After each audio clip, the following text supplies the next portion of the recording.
Bonjour à tous, comme vous le savez tous, la Première Ligue est vraiment devenue ces dernières années vraiment la ligue la plus puissante du monde, celle où il y a le plus d'argent, qui offre les meilleurs salaires. C'est vraiment la ligue où tout le monde veut venir jouer et dans un sens, c'est un peu devenu la Super League. Car si on devait garder qu'un seul championnat dans le monde, on garderait celui-là sans aucune hésitation. Donc c'est pour ça qu'à partir d'aujourd'hui, j'ai envie de créer une petite série de vidéos où je vais revenir sur chacune des équipes de la Première Ligue de cette saison, de la saison 2026-2027, et un peu analyser leur mercato, l'effectif qu'ils ont, leur dynamique, les ambitions que les équipes peuvent avoir, et un petit peu nous projeter sur potentiellement leur classement, même si ça reste très imprévisible. Et donc aujourd'hui, on va pas faire un club ni deux clubs, mais bien trois clubs, car il s'agit bel et bien des trois promus qui ont rejoint la Première Ligue du coup cette année. Et donc du coup, comme c'est des promus, il y a un petit peu moins de choses à dire comparé aux très grands clubs parce que c'est des joueurs un peu moins connus, quoi. Enfin bref, donc on va tout de suite commencer avec le premier des trois promus, donc Hull City. Donc Hull City, du coup, ils ont la plus petite valeur d'effectifs de la Première Ligue. Ils sont à peu près à un peu plus de 100 millions en tout, alors que généralement les clubs de Première Ligue, ils tournent à 500 millions de valeur d'effectifs. Là, la plupart des promus, ils sont maintenant à 250 grâce à leur mercato. Mais là, Hull City, malheureusement, c'est aussi le club qui a le moins dépensé. Donc franchement, on va analyser un petit peu tout ce qu'il y a là. Mais moi, franchement, Hull City, je vous le dis déjà, je ne donne pas très cher de leur peau. Eux, je pense que si je devais donner un seul descendant, vraiment, ça serait eux tous les jours. Ils vont même peut-être finir dernier.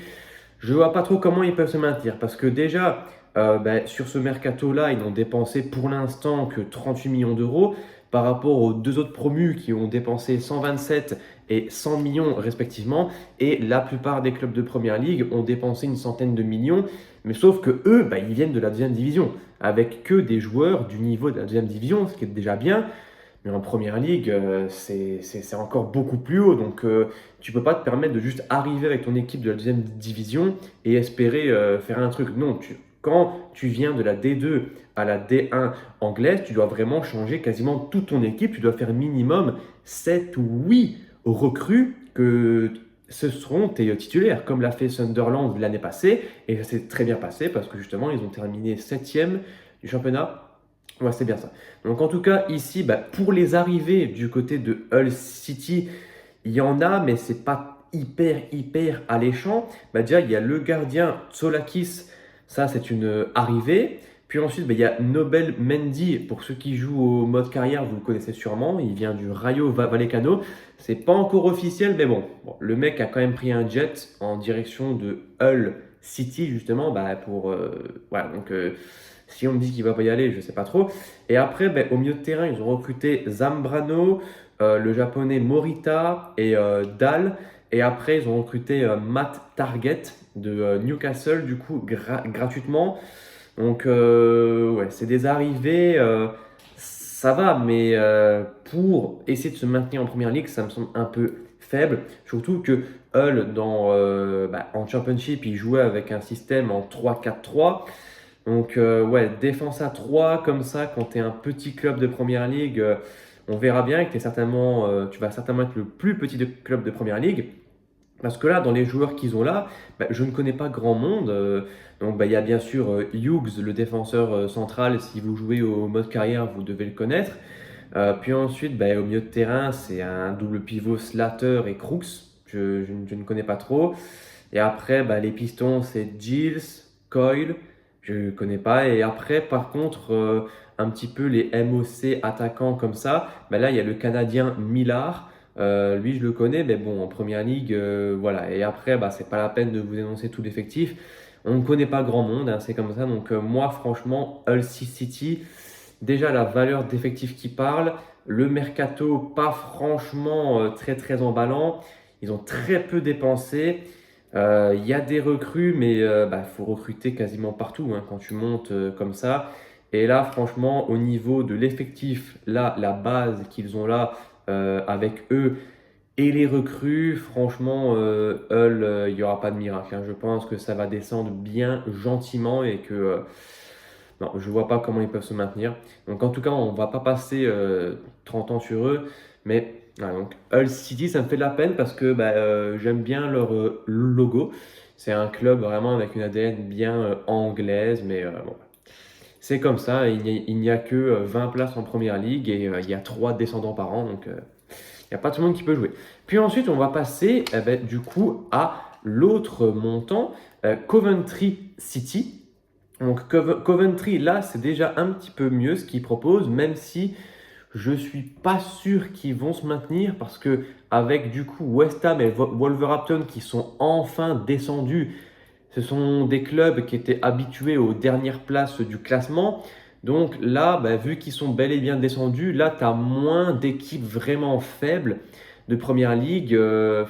Avant, dans les équipes faibles de Première Ligue, où c'était quasiment sûr que l'équipe adverse allait gagner, tu avais Burnley qui était quand même assez faible, Wolverhampton aussi, West Ham qui était vraiment pas bon. Et maintenant, il n'y a plus trop d'équipes faibles. À part les 3 montants, il n'y a plus d'équipes comme ça vraiment faibles. Donc ça va vraiment être hyper compétitif. Et franchement, dans les descendants, il y aura forcément des grosses déceptions, mais c'est comme ça. Comme j'ai dit, il n'y a que 20 places en première ligue. Et maintenant, comme on voit, il y a quasiment 17 bons clubs en première ligue. Parce qu'à part les 3 montants, il n'y a pas d'équipe vraiment d'un niveau assez faible. Donc Coventry, sur ce mercato, ils ont dépensé 100 millions, voilà, à peu près, hein, on n'est pas à quelques millions près. Donc ça, voilà, c'est déjà un petit peu mieux pour un peu se mettre dans la compétition. Donc tout d'abord, ils ont recruté Rushworth, du coup le gardien remplaçant de Brighton qu'ils avaient déjà pris en prêt, mais là ils ont fait l'option d'achat. Puis ensuite ils ont recruté Amenda de Francfort, donc ça pour ceux qui jouent au mode carrière, vous le connaissez sûrement. Donc ça c'est une bonne recrue défenseur central parce que là les centraux qu'ils avaient sous la main c'était Lati Body et Wolfenden. Je n'ai connais ni d'Adam ni d'Eve. Et donc, mais par contre, le latéral droit, vous le connaissez sûrement parce que sur Ultimate Team, il a de temps en temps des cartes assez sympathiques. C'est Van Evich, le néerlandais, le latéral droit. Donc ça, s'ils arrivent à le garder, c'est quand même pas mal. Et puis ensuite, au milieu de terrain, ils ont recruté Onyeka de Brentford. Donc ça, c'est quand même pas mal parce que si tu peux recruter des joueurs de première ligue, quand tu montes, c'est quand même pas mal parce qu'au moins, c'est un joueur d'expérience qui a déjà l'expérience de la première ligue. Et aussi, ils ont recruté Yi Renki au milieu de terrain pour un petit peu changer leur double pivot là parce qu'ils jouent en 4-2-3-1. Donc voilà. Et aussi, après, ils ont acheté Chaouna pour un petit peu renforcer leur attaque. Et ensuite, il y a l'ailier gauche S, le jeune S. Donc ça, normalement, pour l'attaque, ça devrait aller, en tout cas dans ce qu'ils sont capables de faire. Mais après, je voudrais juste dire que Coventry sont un petit peu fait, entre guillemets, arnaquer parce qu'ils ont dépensé 100 millions. Et dans les recrues, ouais, au final, c'est pas complètement dingue. Ils ont fait, allez, 4-5 recrues pour 100 millions. C'est quand même cher payé, surtout que ça va pas changer toute ton équipe. Et ça serait bien que tu recrutes encore 2-3 personnes. Donc Coventry, pour moi, ils ont un petit peu mal géré leur budget. Donc à voir. Mais là, pour l'instant, si l'équipe reste comme ça, je pense qu'ils ne vont pas faire le poids face aux autres équipes. Et que, par exemple, Leeds United, l'année passée, et Sunderland, ils avaient fait un mercato d'enfer. Et ils se sont maintenus très bien. Et alors que là, en comparaison, le mercato de Leeds United et celui de Hull et de Coventry, c'est pas vraiment du même ordre de grandeur. Donc là, Coventry, je pense que c'est une équipe qui va offrir beaucoup de points également. Et ouais, je pense que ça va être un très petit de la première ligue et que ça va sûrement descendre. Je vois pas trop comment ils peuvent finir 17e, 16e. Ça me paraît quand même un petit peu compliqué, surtout que sur la durée, s'il y a des blessés, ils n'ont pas une profondeur d'effectif incroyable. Donc malheureusement, ça sera pour une prochaine fois le maintien en Première Ligue. Mais en tout cas, on va être très vite fixé parce que le premier match de Première Ligue, c'est justement un vendredi et c'est Arsenal contre Coventry. Donc une belle entrée en matière, hein. Tu affrontes le champion comme ça directement. Donc ouais, ça va être compliqué quand même. Ça va pas, c'est pas trop une bonne dynamique pour les faire démarrer. Ça va pas les mettre sur de bons rails en tout cas. Mais bon, après, je suppose qu'ils le savent et qu'ils n'espèrent pas battre vraiment Arsenal. Ils vont essayer un petit peu de résister Donc ensuite, on va passer à la troisième et dernière équipe de cette vidéo avec Ipswich Town. Et là, par contre, c'est assez différent parce que là, leur mercato, il est vraiment pas mal. Et eux, en vrai, je pense qu'ils peuvent vraiment se maintenir parce qu'avec leur effectif, et ils peuvent se maintenir même pas mal, genre être top 15 large. Parce qu'ils ont dépensé 127 millions, mais par rapport à Coventry, vous allez voir que les 127 millions, ont été utilisés assez différemment. Parce que tout d'abord, dans les buts, ils ont acheté Sherpen, un gardien belge, donc pour avoir un petit peu des gardiens remplaçants avec leur gardien Walton qu'ils avaient l'année passée. Puis ensuite, là, la défense centrale a été assez remaniée parce qu'avant, ils avaient Greaves et Oshie. Et là, ils ont acheté Issa Diop de Fulham, donc vraiment super prise pour un promu. C'est un joueur confirmé de Première Ligue, titulaire en sélection marocaine. Et toi, tu es un promu, tu arrives à le prendre comme ça. Magnifique pour pas trop cher en plus. Et après, ils ont acheté Kipré. Donc ça aussi, c'est un bon défenseur central pour renforcer ta défense centrale, justement. Et après, là, le milieu de terrain, j'adore. Parce que leurs deux milieux défensifs, c'était bien pour la deuxième division, mais là on est en première ligue, c'est la cour des grands. Et justement, ils ont acheté Florentino de Burnley, qui du coup Burnley est descendu. Donc du coup, Florentino, comme ça, bam, il reste en première ligue. Encore une fois, un joueur qui connaît la PL, bon milieu défensif. Et après, là, une superbe prise du côté de Fulham. Ils ont acheté Lukic.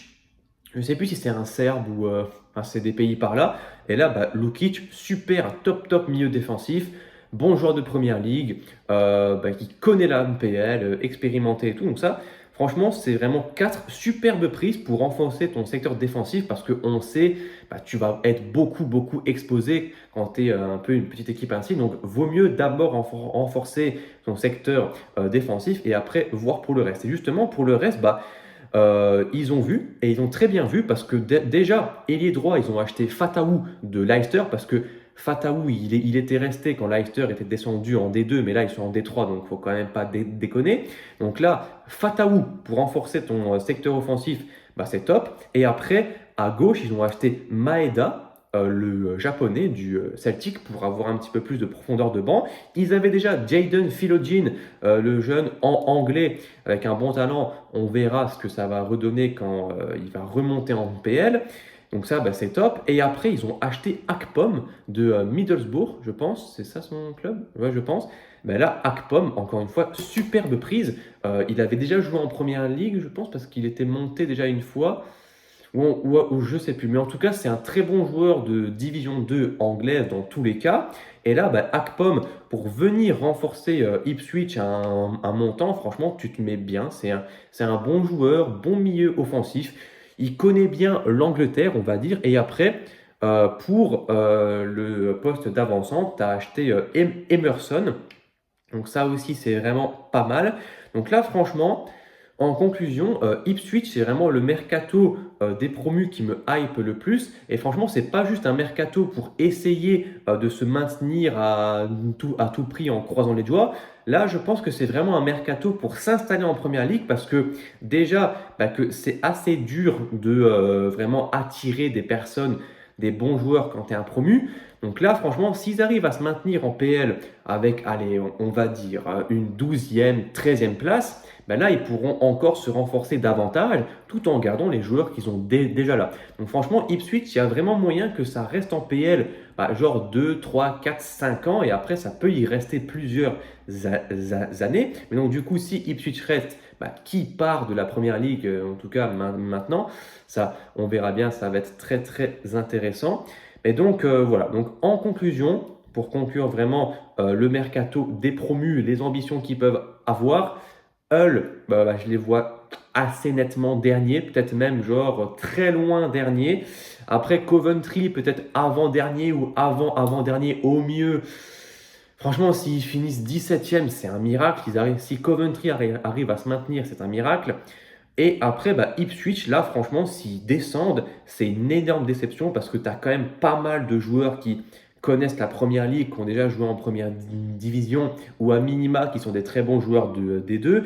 Tu as encore une base plutôt bonne que tu avais l'année passée. Et franchement, le mercato est assez bon. Ça t'apporte des bons joueurs d'expérience et une profondeur de banc. Tout ce qu'il faut pour performer en première ligue. Donc moi, Ipswich, comparé à leur premier passage en première ligue il y a 2 ans, qui avait été assez bof, très très décevant.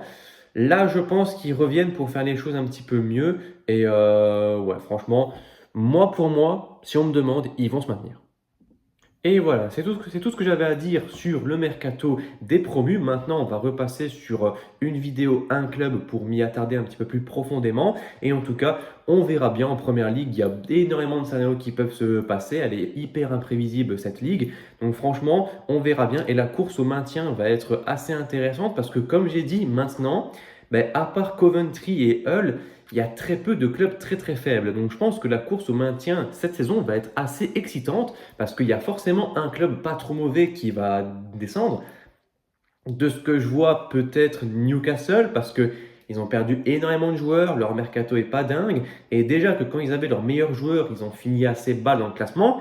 Alors là, tu leur retires tous leurs bons joueurs qui les maintenaient un petit peu et en plus de ça, tu rajoutes un mercato pas top. Là, je pense que Newcastle, ouais, le rêve des grandeurs des investisseurs saoudiens peut vraiment virer au cauchemar parce que s'ils descendent en D2, les Saoudiens ils vont se barrer. Et je pense que c'est pas plus mal. Ainsi, Newcastle pourrait vraiment reprendre son identité anglaise, un petit peu revenir aux sources pour revenir plus fort, je l'espère.